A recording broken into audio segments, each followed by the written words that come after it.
When the clock strikes midnight, the magic will fade away. Hello, everyone! When you hear the tale of Cinderella, what images come to mind? A pumpkin turning into a carriage, mice becoming horses, rags transforming into a flowing gown. These moments of fantastic metamorphosis are brought to life through dazzling visuals in animated adaptations. And then there's the shoe. One delicate slipper, abandoned at the stroke of midnight, forever changing Cinderella's life. It's a hopeful image. The idea that just one perfect moment can alter your fate. But what if the magic came at a cost far greater than a happily ever after? This is the shoe, the thing that started it all. It's also impossible. No human foot could fit into something made of pure glass, no matter how skilled the artisan. So what exactly did Cinderella's shoemaker do? To create this impossible object, the cobbler had to resort to dark arts, weaving spells and binding elementals to the fragments of glass. In order to succeed, the Glassmakers Guild became infamous for its gruesome practices, grinding bones and pulverizing gemstones to achieve the right consistency for their enchanted concoctions. And if the rumors are to be believed, they experimented on living beings, testing out shoes on unwilling pairs of feet until the process was perfected. This horrifying reality becomes even more disturbing when you realize that every cobbler's apprentice eventually met the same fate, ground up to become the base for the next batch of shoes. All this for a single customer who would never have to know the grim truth behind her perfectly fitting slippers. Now, let's shift our attention to the prince, the shoe's second owner. He becomes fixated on finding its original wearer, throwing lavish balls in hopes of a perfect fit. But at what cost? To attend these events, women were forced to endure grueling trials, enduring painful and humiliating procedures to meet the prince's arbitrary standards. One writer compared the experience to medieval peasant trials, where women were subjected to branding, having red-hot pokers pressed against their skin to see if they would stand the heat. Another chronicled the tale of a young woman who was locked in a tower for 8 days, emerging only to be paraded around the court like an animal on display. And yet somehow amidst all this chaos and misery, the shoe remains pristine, untouched by the grime and suffering it has caused. For all its power, it's an impractical and utterly useless object. But like a drug, the more you feed into it, the deeper the obsession becomes. The prince has become so fixated on acquiring the shoe that he neglects his royal duties, leaving the kingdom in tatters. Unable to govern, he turns to a horrifyingly unethical method of crowdsourcing, taking the shoe to the marketplace to be tried on.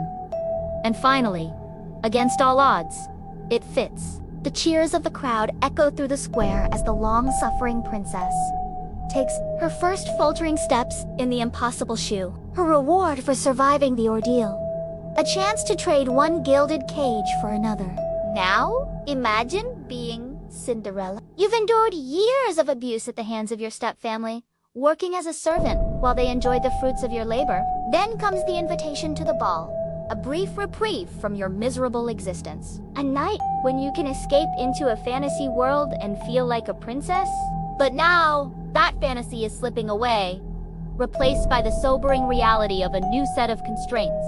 For Cinderella's shoe wasn't just a beautiful bauble or a mere fashion accessory. It was a symbol of her subjugation, a physical manifestation of the patriarchy's absurd demands. By reducing her to her shoe size, the system strips Cinderella of her identity, turning her into a walking advertisement for the royal family. Now, she must live up to the impossibly high standards set by her new husband, all while trying to maintain the illusion that she's anything other than a cog in the machine. Every step she takes is fraught with peril. Every party she attends feels like a minefield. And all the while, the shadow of the glass slipper looms large. A constant reminder that one wrong move could shatter her carefully constructed reality. The weight of the crown, the pressure to produce an heir, the endless social obligations, they all press down on Cinderella's shoulders, threatening to crush her under their relentless force. It's a cautionary tale that continues to resonate in our own time. A warning about the dangers of chasing impossible ideals and the heavy price we pay for perpetuating them.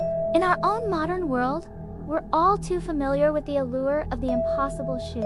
It shows up in our closets as designer handbags and shoes with sky-high heels, in our fridges as luxury food items and wine, and in our streaming queues as the latest premium experience.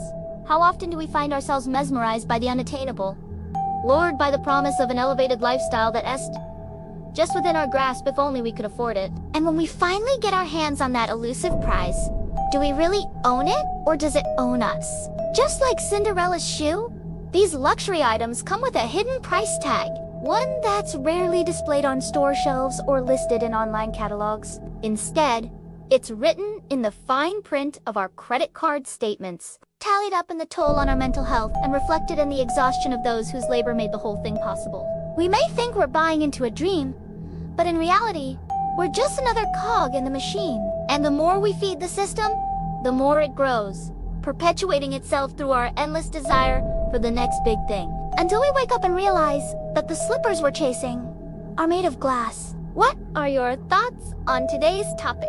Feel free to leave them in the comment section below. And if you liked this video, don't forget to hit the like button and subscribe to our channel for more engaging content. Thanks for watching!